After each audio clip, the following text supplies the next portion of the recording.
پھر وہ ہندوستان بھی گئے, اب پاکستان کے ساتھ بھی ان کا یہ دورہ اسی کی ایک حصہ ہے, اور میں سمجھتا ہوں کہ اگر اس میں کوئی بہتری آ جائے اور یہ دونوں ملک اگر کسی نہ کسی حوالے سے اقتصادی سرمایہ کاری کے حوالے سے خصوصاً اگر آپس میں قریب ہوں تو اس کا بہت فائدہ ہوگا ہمیں بھی اور روس کو بھی. اعزاز صاحب, اگر پاکستان اور روس کے درمیان گیس پائپ لائن کے حوالے سے یا دوسرے معاملات جو ہیں ہمارے ان کے درمیان مشترکہ مفاد کے کوئی معاہدہ ہوتا ہے اور امریکہ اور یورپ پابندیاں لگاتے ہیں اور اس میں اقوام متحدہ کو بھی انوالو کرتے ہیں, تو کیا یہ سارا جو ہماری کوشش ہے روس کی کوشش ہے یہ ساری ٹھپ نہیں ہو جائے گی, ان پابندیوں کا ہم پر اثر نہیں ہوگا؟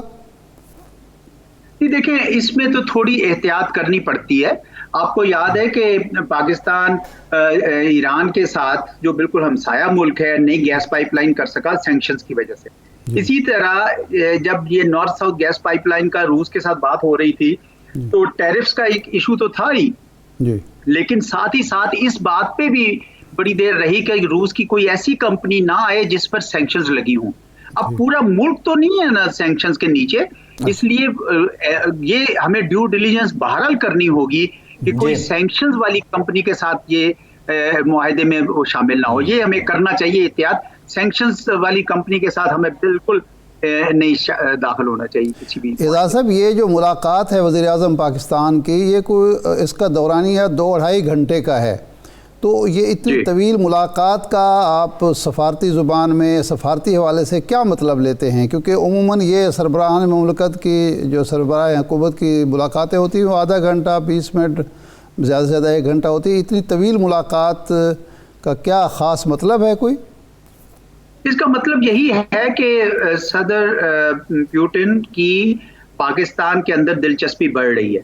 میں آپ کو بتا یہاں کوئی سرمایہ کاری ہو جاتی ہے کسی نہ کسی حوالے سے, اور روس کا چونکہ سینٹرل ایشیا وسطی ایشیا کی ریاستوں پہ بھی بڑا اثر ہے, تو وہاں سے کوئی گیس کا بھی کوئی پروگرام بنتا ہے تو یہ ایک ایسی اچھی پیش رفت ہوگی کہ پورے یوریشیا اور سینٹرل ایشیا پاکستان کی بندرگاہوں سے دنیا کے ساتھ اپنے اقتصادی معاملات کریں گے. تو ہمیں تو یہی سوچنا چاہیے.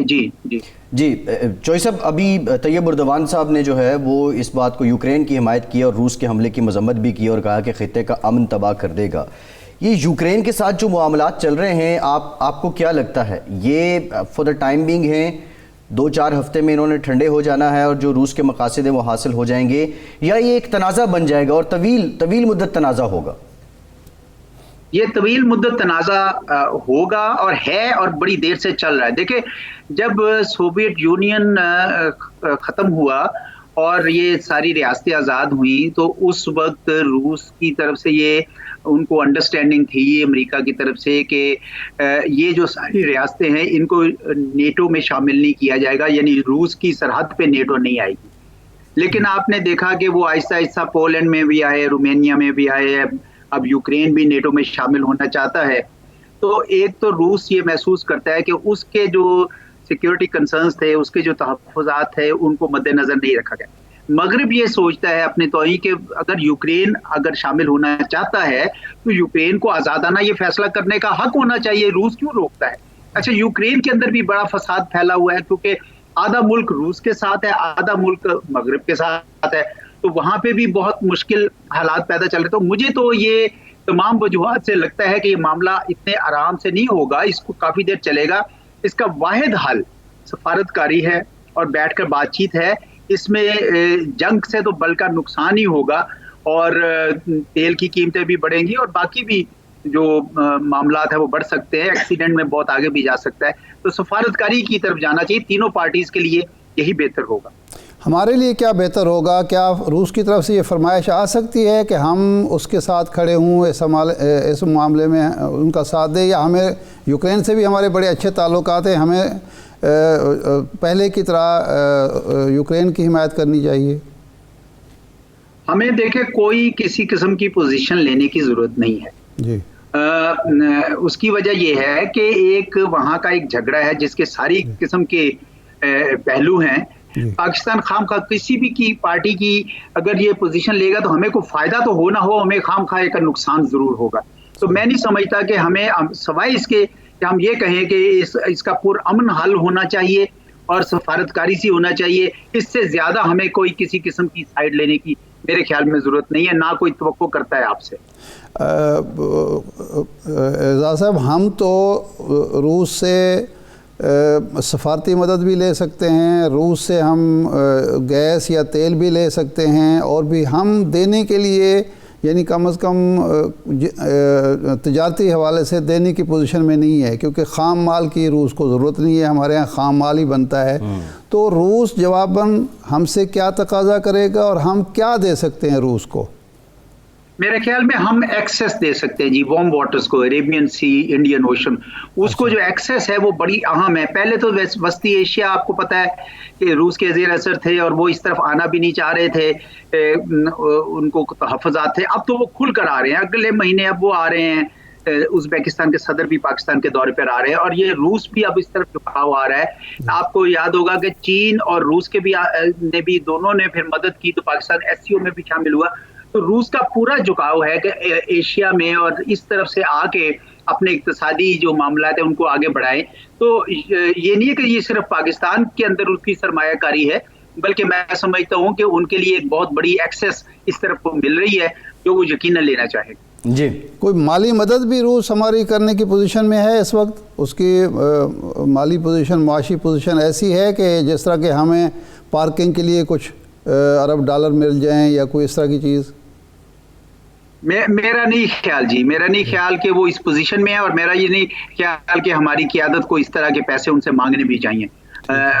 دیکھیں, بہت دیر سے یہ ایک سبق ہمیں چینی دیتے رہے ہیں کہ آپ جب پیسے لیں بھی کسی سے تو اس کو اس طریقے سے بزنس میں انویسٹ کریں کہ اس سے آپ بھی کمائیں اور اپنا قرضہ بھی ادا کریں. جی, اور یہی راستہ ہے جس سے آگے چلنا چاہیے. یہ اس طرح پیسے لے کے دوسروں کے پیسے ادا کرنا, یہ اس سے اب چل نہیں پائیں گے. میرا نہیں خیال کہ ہمیں اپنی روش کو اس کو بڑا سنجیدگی سے تبدیل کرنا چاہیے. جی چوہی صاحب, یہ جو افغانستان کا معاملہ ہے, پہلے آپ نے دیکھا کہ جو فال آف کابل ہے اس کے بعد بہت پے در پے ڈیولپمنٹس ہوئی. اس خطے کے جو انٹیلیجنس چیفز تھے ان کی میٹنگ ہوئی, پھر یہ بھی خبر آئی کہ بلاک کی صورت میں یہ ریجن جو ہے وہ افغانستان کو تسلیم کر لے گا. افغانستان کو تسلیم کرنے کے تناظر میں وزیر اعظم پاکستان کا یہ دورہ کتنا اہم ہے, اور اس کے بعد کوئی جلد پیش رفت ہے, متوقع ہے؟ ہو سکتی ہے. میں نہیں سمجھتا جی, یہ دو طرفہ معاملہ ہے. افغانستان میں امن جو ہے وہ پورے کے پورا خطہ اس کا خواہش مند ہے, اور پاکستان روس کے ساتھ, چین کے ساتھ, وسطی ایشیا کی ریاستوں کے ساتھ, ایران کے ساتھ مسلسل رابطے میں ہے. اور آپ کو پتہ ہے یہ رسمی تسلیم کرنا جو ہے اتنا آسان نہیں ہے. سینکشنز ہیں 1267 رجیم کی, اور اس کے علاوہ دنیا کی بہت ساری توقعات ہیں طالبان حکومت سے, جس کو وہ کسی حد تک تو پورا کر رہے ہیں, لیکن زیادہ نہیں تسلی تشفی ہوئی. تو یہ مل کر یہ فیصلہ ہوگا, یہ صرف پاکستان اور روس کا فیصلہ نہیں ہے, اس میں بہت ساری اور پیچیدگیاں ہیں. تو میں یہ سمجھتا ہوں کہ یہ جب سارا خطہ مل کر یہ فیصلہ کرے گا اسی میں پائیداری ہوگی. پاکستان اور روس کو بالکل اس معاملے میں کوئی فیصلہ نہیں کرنا چاہیے. جی ٹھیک, بہت شکریہ سابق سیکریٹری خارجہ اعزاز چوہی صاحب. آپ کا ایک بریک لیتے ہیں, بریک کے بعد جو تحریک عدم اعتماد کا پکوان ہے اس کا دھواں ہی پھیل رہا ہے, اجزاء کیا ہیں وہ سمجھ نہیں آ رہی, ذرا یہ جاننے کی کوشش کرتے ہیں, ہمارے ساتھ رہیے.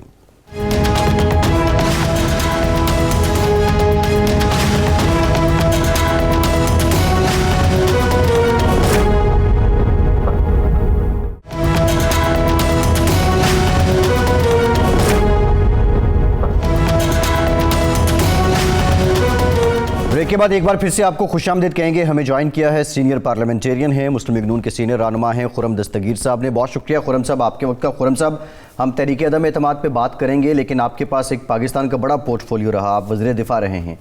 وزیر اعظم پاکستان کا دورہ, اور اس دورے میں روسی صدر سے 2 گھنٹے سے زائد دورانیے کی ملاقات, سفارتی لحاظ سے آپ کیا سمجھتے ہیں, سیاسی لحاظ سے یہ آپٹکس باقی دنیا کو کیا پیغام دے رہے ہیں؟ جی میری ذاتی طور پہ خواہش یہ ہوتی ہے کہ جب بھی ایسا وزیر اعظم جس سے ملک کے اندر ہمارے بے شمار اور سخت ترین اختلافات ہیں, جب وہ ملک سے باہر جائیں تو وہ ان اختلافات کو ہم بھلا دیں اور ان کو سپورٹ کریں.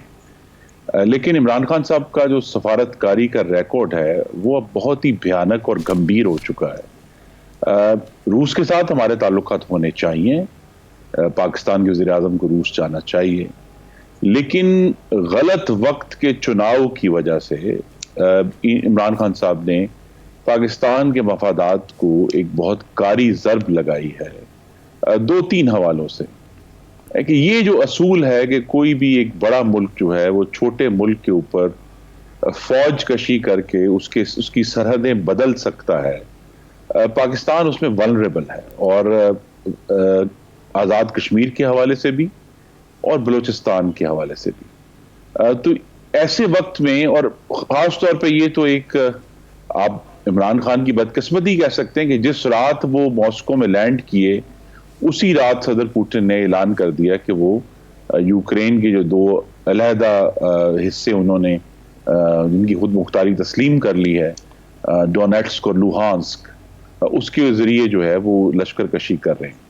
تو اب ضرور فورن آفس بھی یہ کہے گا اور عمران خان صاحب بھی آ کر آپ کو بتائیں گے کہ روس میں ہم نے ایسی کوئی کمٹمنٹ نہیں کی، لیکن جو آپ نے لفظ بھی استعمال کیا کہ جو آپٹکس ہیں، کہ جس دن پوری دنیا کا میڈیا، اس کے کیمرے ماسکو کے اوپر لگے ہوئے تھے، وہاں ایک ہی بیرونی ملک کا لیڈر نظر آیا، اس کا نام عمران خان ہے، وہ ولادیمیر پوٹن کے ساتھ کھڑا ہے۔ تو لہذا 2 گھنٹے کی ملاقات ہے، 4 گھنٹے کی ملاقات ہے، پاکستان نے اور عمران خان صاحب نے غلط وقت کی چناؤ کی وجہ سے ایک جانبداری ان کے اوپر اب لگ گئی ہے، وہ یہ تصویریں ہیں وہ لگ گئی ہیں۔ اور روس کے ساتھ میں پھر کہوں گا ہمارے تعلقات ہونے چاہیے، مجھے خود بھی 2 دفعہ موقع ملا بطور وزیر دفاع روس کا دورہ کرنے کا، تعلقات ہمارے اس وقت بھی بہتر ہو رہے تھے، لیکن ایسے وقت میں جہاں پاکستان کے جو زیادہ مفادات ہیں، معاشی مفادات، وہ مغرب کے ساتھ جڑے ہوئے ہیں۔ مثلا امریکہ جو ہے وہ آج بھی ہماری سب سے بڑی ایکسپورٹ کا سنگل لارجسٹ کنٹری کا جو ریسیپینٹ ہے وہ ہے۔ یورپین یونین نے پچھلے 9 سال سے ہمیں پاکستان کی تاریخ کی سب سے جو وسیع اور جو تجارتی براعت ہیں وہ دے رکھی ہیں، اور ایسے وقت میں جبکہ یورپ اور امریکہ متحد ہو کر روس کے خلاف مزاحمت کر رہے ہیں اور سینکشنز لگا رہے ہیں، عمران خان صاحب کا جو غلط وقت کا چناؤ تھا اس سے پاکستان کے مفادات کو نقصان پہنچا۔ خرم صاحب، یہ وقت کا چناؤ ان کے بس میں تھا؟ کیونکہ ظاہر بات ہے تنازع تو بڑے عرصے سے چل رہا ہے اور کسی کو اندازہ نہیں تھا کہ یہ اسی رات ہی حملہ کریں گے، تو اگر وہ مثلا انکار کر دیتے جانے سے یا کہتے نیا وقت ہمیں چاہیے، تو کیا ان کے بس میں تھا؟ اگر وہ اگلے 2 سال کے لیے ملتوی ہو جاتا یا سال کے لیے، ظاہر پوٹن کی اپنی ہوں گی مصروفیات ہوں گی، تو یہ پاکستان کے مفاد میں ہوتا کہ ایک اتنے عرصے بعد دعوت ملی ہے وزیر اعظم کو اور وہ ریجیکٹ کر دی ہے؟ جی بالکل ہوتا جی۔ دیکھیے یہ جو دعوت ملی ہے، جو ہمیں خبریں آ رہی ہیں، وہ دعوت ملی ہے جب عمران خان اور صدر پوٹن دونوں بیک وقت بیجنگ میں موجود تھے ونٹر اولمپکس کی افتتاحی تقریب میں۔ اس کو زیادہ دن نہیں ہوئے اور اس وقت بھی یہ تناؤ چل رہا تھا یوکرین کا، تو ان کی جو دعوت تھی وہ قبول کرنی چاہیے تھی عمران خان صاحب کو، لیکن اس پہ جب تک یہ یوکرین کا معاملہ حل نہ ہو جاتا تب تک نہیں جانا چاہیے تھا، ملتوی کرنا چاہیے تھا۔ اور سفارتکاری میں یہ کوئی ایسی نئی بات نہیں ہے۔ آپ کے ناظرین کو میں یاد کرا دوں کہ صدر پوٹن 2014 سے، میں خود بھی اس کا عینی شاہد رہا ہوں، 2014 سے ان کا وزٹ پاکستان میں پلان ہو رہا ہے اور کم از کم 8 درجن دفعہ وہ ملتوی ہوا ہے، لیکن ہم نے چونکہ تعلقات اچھے رکھنے ہیں تو ملتوی ہو جانا بہتر ہے بجائے یہ کہ غلط وقت پر جا کر۔ اور میں یہ نہیں کہوں گا کہ عمران خان صاحب نے کوئی سوچ سمجھ کر یہ ایسا کیا ہے کہ وہ مغرب کو ناراض کر رہے ہیں، لیکن دیکھیے ہمیں مغرب کے لیے روس کو ناراض نہیں کرنا، لیکن نہ چاہتے ہوئے غلط وقت کی وجہ سے ہم نے روس کے لیے مغرب کو ناراض کر دی۔ جی اچھا خرم صاحب، اب اندرونی سیاست پر آتے ہیں۔ یہ عدم اعتماد کی تحریک کے جو معاملات سامنے آ رہے ہیں ابھی تک، آج سراج الحق صاحب سے بھی آصف زرداری صاحب کی ملاقات ہوئی ہے، کل بھی ملاقاتیں ہوئی ہیں شہباز شریف صاحب کی، تو اب یہ طے ہو گیا ہے کہ عدم اعتماد کی کامیابی کی صورت میں پنجاب کے وزیر اعلیٰ چودھری پرویز الہی صاحب ہوں گے اور مرکز میں وزیر اعظم جناب شہباز شریف صاحب ہوں گے۔ یہ طے کر لیا گیا ہے تمام جماعتوں نے؟ جی کچھ فیصلہ تو ہو گیا ہے، لیکن یہ تمام فیصلے جو ہیں وہ قائدین کرام کے پاس ہیں، امانت ہیں، اور جب وہ بہتر سمجھیں گے وہ آپ کے سامنے اناؤنس کر دیں گے۔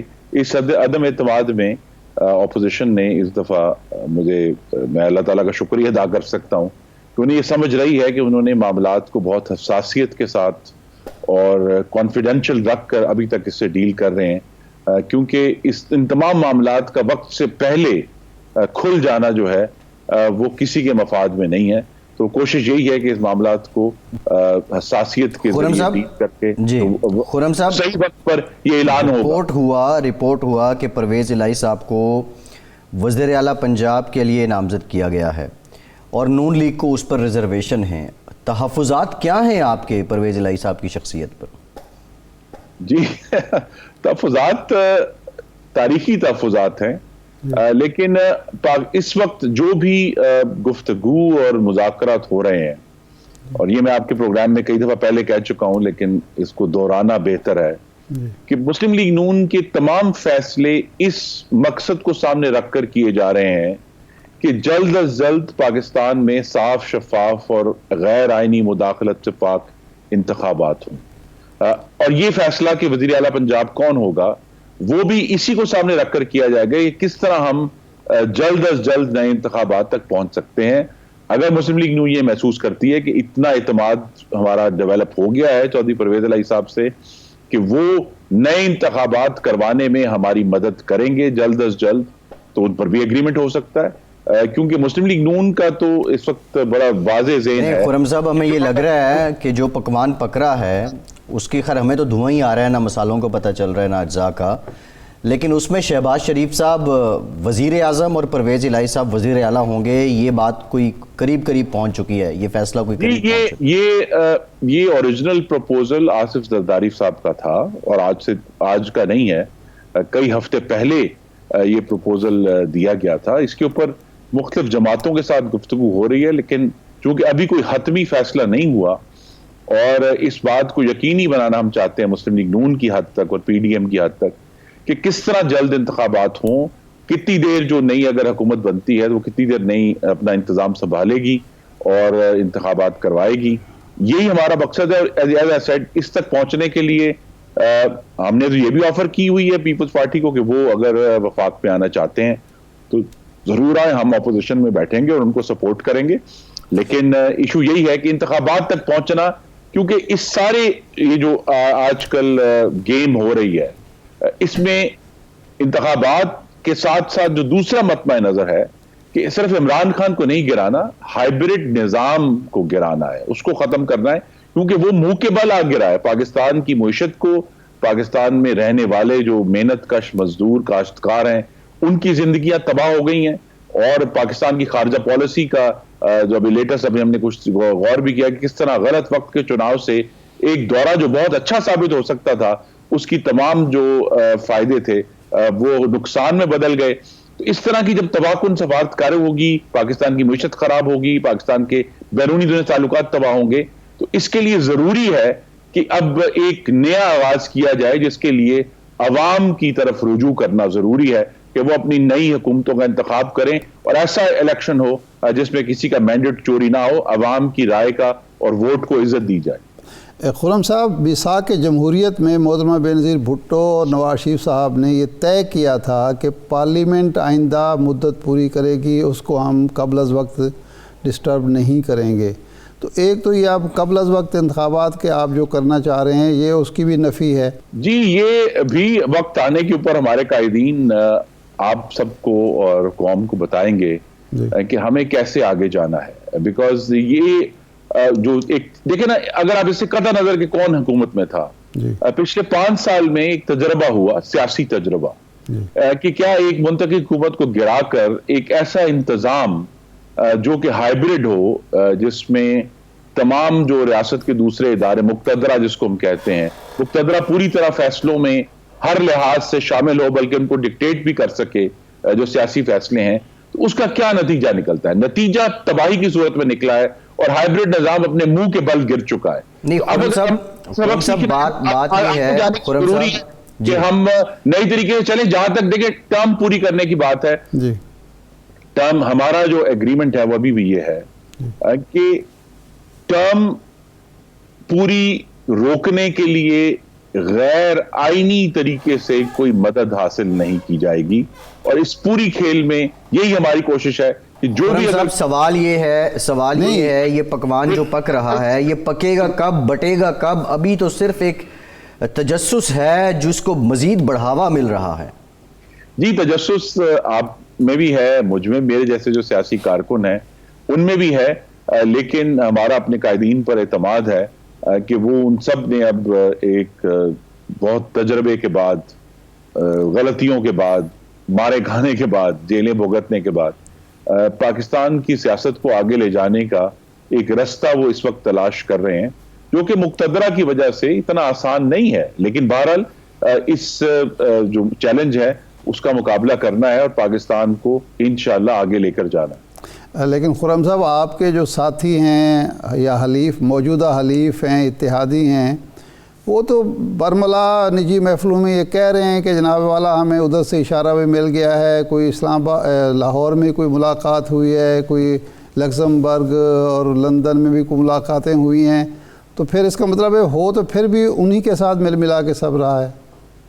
جی دیکھیے اس کا تو اصل جو امتحان ہے ارشاد صاحب, وہ امتحان تو انتخابات میں ہی ہوگا, کہ اگر ہمیں نظر آیا کہ اگر ایسے انتخابات ہوتے ہیں جس میں مقتدرہ پیچھے ہٹتے ہیں, اور تو یہ پاکستان کی جمہوریت کی کامیابی ہوگی کہ ہم نے اپنی جدوجہد سے, گفتگو سے ان کو اس پر قائل کیا ہے کہ پاکستان کے آئین میں جو وعدہ ہے کہ اللہ تعالیٰ کے بعد اقتدار منتخب نمائندوں کے ذریعے استعمال ہوگا, تو یہ آئین کی سربلندی ہوگی کہ اگر گفتگو کر کے آئین پر عمل درآمد کرایا جاتا ہے تو میں بڑے ادب سے عرض کروں گا کہ یہ کوئی ملی بھگت نہیں ہے, یہ آئین کی عملداری کو یقینی بنانا.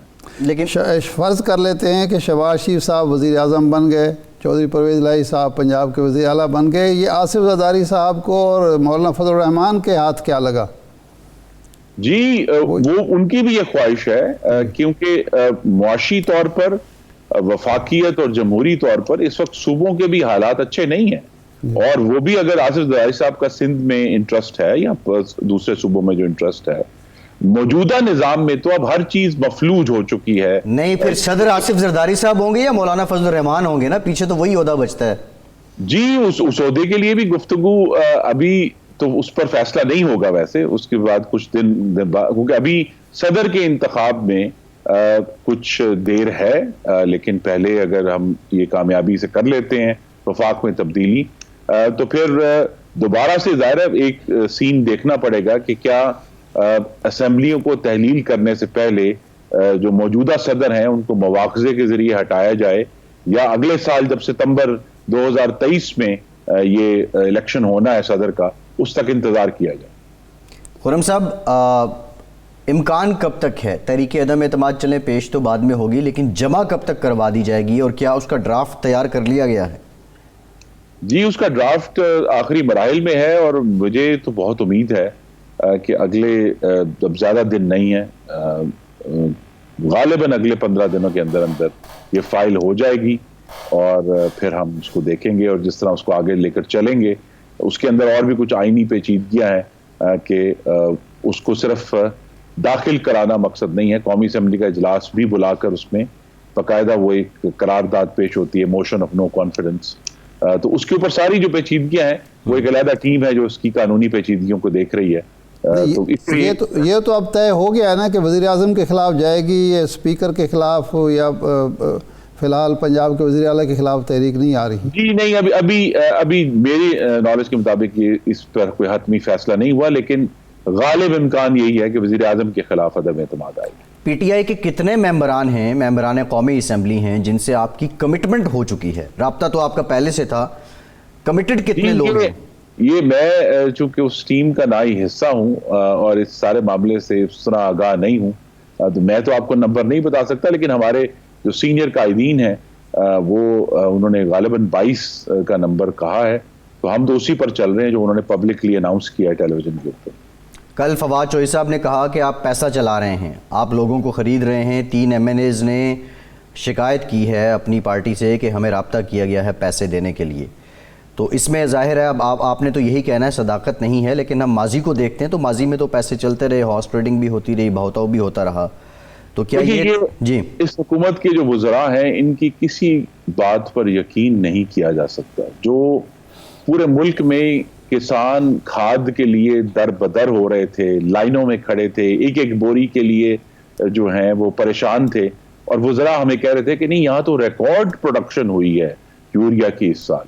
تو ان کی تو کسی بات پر یقین نہیں کیا جا سکتا. اور میں یہ بات آپ کو معلوم ہے قومی اسمبلی میں ایک اور وزیر صاحب کہہ چکے ہیں کہ جی پتہ نہیں کتنے پیسے ادھر گئے اور کتنے پیسے ادھر گئے. ہمارا ان سے ابھی بھی یہ مطالبہ ہے اور توقع ہے کہ وہ اس بارے معاملے کو کھولیں، سامنے لے کر آئیں، بتائیں کس نے رابطہ کیا ہے، کس سے رابطہ کیا ہے. کیونکہ پی ڈی ایم اور اس وقت جو اپوزیشن ہے وہ یہ پیسے کا کھیل نہیں کھیل رہی. بالکل ٹھیک. بہت شکریہ جی خرم دستگیر صاحب، آپ کے مسلم لیگ نون کے سینئر رہنما ہمارے ساتھ موجود تھے. ایک بریک کے بعد حاضر ہوتے ہیں.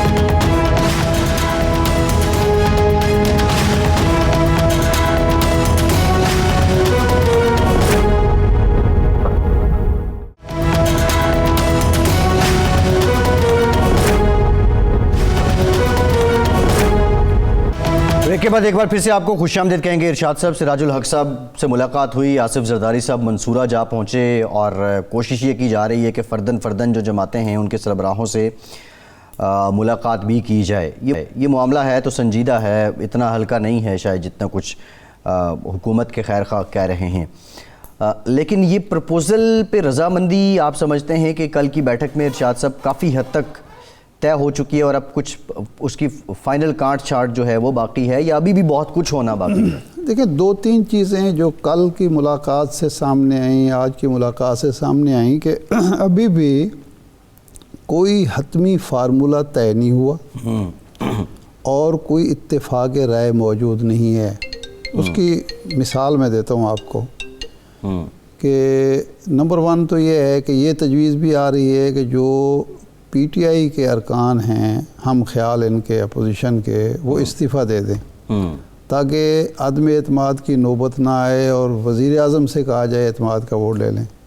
اب اگر آپ کے پاس نمبر پورے ہیں، آپ اتحادیوں کو ملا چکے ہیں اور ادھر سے بھی آپ کو 22 ارکان کی 20 ارکان کی، تو پھر یہ پرپوزل کیوں آ رہی ہے؟ اس کا مطلب ہے آپ کو خوف ہے کہ عدم اعتماد کی تحریک کامیاب نہیں ہو سکتی. دوسرا، یہ پرویز الہی صاحب کے حوالے سے بھی اب خرم صاحب جو بات کر رہے تھے،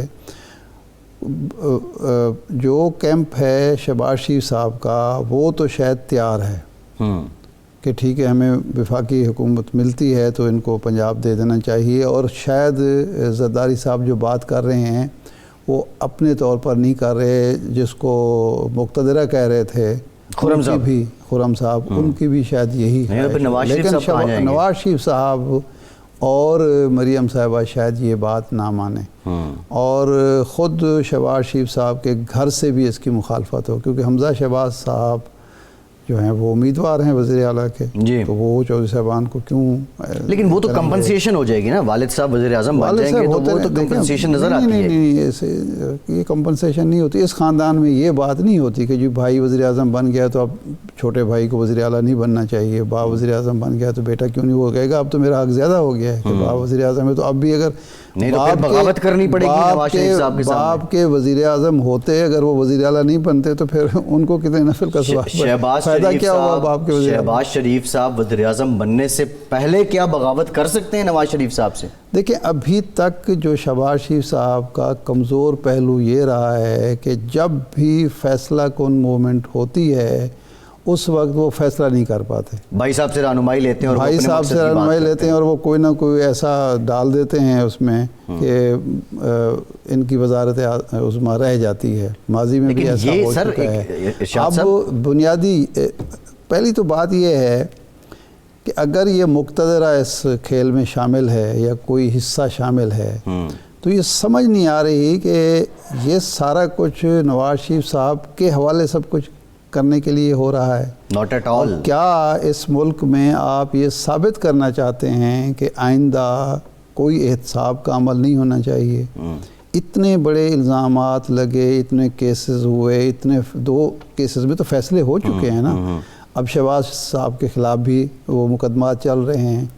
تو یہ تو سارا سمجھتے ہیں یا وزیر اعظم ہاؤس یا اندر, یہ تو بیسیکلی نظر یہ آ رہا ہے کہ آپ احتساب کے سارے عمل کو سیبوٹاج کرنے کے لیے سب کچھ کر رہے ہیں جی, کہ خوفزدہ ہے, اپوزیشن خوفزدہ ہے. اپوزیشن سے مراد زرداری صاحب, زرداری خاندان, شریف خاندان خوفزدہ ہے, اور انہیں غیبی امداد مل رہی ہے کہ ٹھیک ہے جی ہم آپ کی مدد کرتے ہیں, آپ ان سے نکل جائیں, بلکہ آپ کو کمپنسیشن کے طور پر ہم حکومت بھی دے دیتے ہیں تاکہ کوئی کمی بیشی رہ گئی ہے یا جو ہماری تلافی معافات ہو سکتی ہے یا ہمارے پرانے گناہوں کا کفارہ ہو سکتا ہے تو یہ حکومت لے کے ہو جانا چاہیے.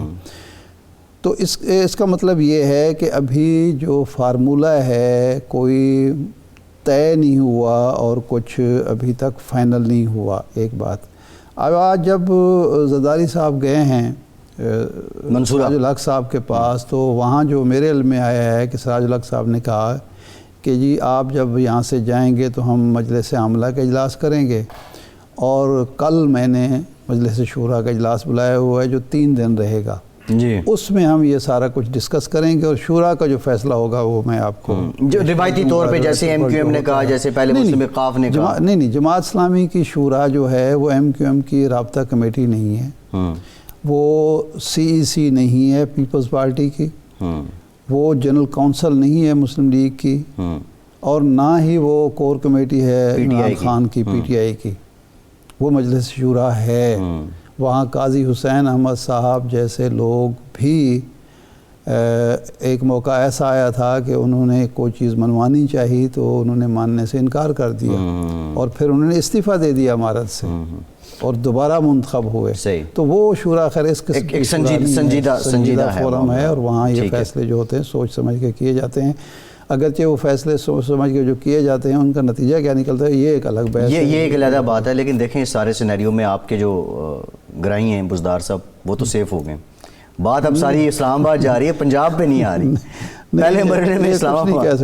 اچھا ویسے بھی بزدار صاحب نے جو کچھ 3.5 سال 4 سال میں جو کچھ کر لیا ہے کما لیا وہ تو انہوں نے سوچا نہیں ہوگا. ہاں کافی ہے ان کے لیے. بہرحال وہ ہمارے ہاں ایک سٹوری چھپی ہے آپ کو پتہ ہے جی جی 80 ارب روپے کے ٹھیکے ہیں جی, جو ان کی فیملی کی لاٹری نکلی ہے. جو بزدار تھا اس نے جناب اپنی کمپنی کرا کے رجسٹرڈ اور ٹھیکہ لے لیا اور پھر آگے سبلٹ کر دیا. صحیح. تو یہ تو خیر, لیکن میں ارشاد صاحب ایک پرسنل نوٹ پہ وزیر اعلیٰ کے پی کے محمود خان صاحب کا شکریہ ادا کرنا چاہتا ہوں. آپ کو یاد ہوگا کہ ہم نے اپنے پروگرام میں ایک نشاندہی کی تھی, بلکہ اپیل کی تھی کہ میرے جو روڈ ہے وہ بنا دیں. وہ 2 ٹینڈر جاری ہو گئے ہیں, کوئی 21 کلومیٹر کے ہیں, تو وہ اب کوہالہ نمل روڈ جو ہے اور بکوٹ روڈ اس کی تعمیر جو ہے وہ شروع ہو جائے گی. اب ٹینڈر واپس نہ ہو جائے, یہ علیحدہ بات ہے. بہرحال شکریہ جی کے پی گورنمنٹ کا اس معاملے میں. ارشاد صاحب ایک اور معاملہ, نور مقدم کیس, ظاہر جعفر کو سزائے موت سنا دی گئی. ایک سپیڈی جسٹس کی مثال کے طور پہ اس کو لیا جا رہا ہے, لیکن سوال یہ ہے کہ معاشرے کے لیے, ہم جو معاشرہ ہیں, سبق کیا ہے اس کیس میں؟ ایک واقعہ ہوا تھا, ایک بہت بڑے شاعر تھے مصطفیٰ زیدی اور ایک خاتون تھی شہناز گل, یہ قتل ہو گئے تھے جی. مصطفیٰ, یہ مصطفیٰ زیدی صاحب وہی ہیں جن کا ایک مشہور شعر ہے کہ انہی پتھروں پہ چل کے اگر آ سکو تو آؤ, میرے راستے میں کوئی کہکشاں نہیں, میرے گھر کے راستے میں کوئی کہکشاں نہیں. تو اس موقع پر ایک نظم لکھی تھی جناب شورش کاشمیری صاحب نے جی, جن کا ایک مصرع تھا کہ یا خدا شہناز گل سی بیٹیاں پیدا نہ ہوں. یہ تو فیصلہ جو ہوا ہے یہ قابل تحسین ہے, اطمینان بخش ہے کہ کسی قاتل کو, جنونی قاتل کو بر وقت سزا ملی اور سخت ترین سزا ملی اور باثر ملزم تھا. لیکن ان دونوں نے, مطلب ہے وہ خاتون نور مقدم بھی اور اس لڑکے نے بھی جو کچھ کیا وہ شرمناک ہے. خود بھی موت کو گلے لگایا دونوں نے, صرف ایک ذمہ دار نہیں ہے, اور اپنے والدین کو شرمندہ کیا, اپنے معاشرے کو شرمندہ کیا. ایک مسلم معاشرے میں, پاکستانی معاشرے میں جو ایک مشرقی معاشرے میں اس طرح کے تعلقات رکھنا اور جتنا بھی آپ دینا چاہیں الاؤنس والدین کو، والدین اس میں شریک تھے، یہ بہرحال ناقابل قبول ہے، ستم ظریفی جو لوگ اور یہ اسی کا نتیجہ ہے۔ سزائے موت کا مطالبہ کر رہے تھے، اب وہی سزائے موت کے خلاف بھی نکل آئیں گے، یہ بھی ایک بہت بہرحال یہ بھی ایک تضاد ہے ہمارے یہاں، بہرحال میں تو سمجھتا ہوں کہ بہترین فیصلہ ہے۔ جی ارشاد صاحب بہت شکریہ آپ کا، آج کے سے اتنا ہی، اجازت دیجیے۔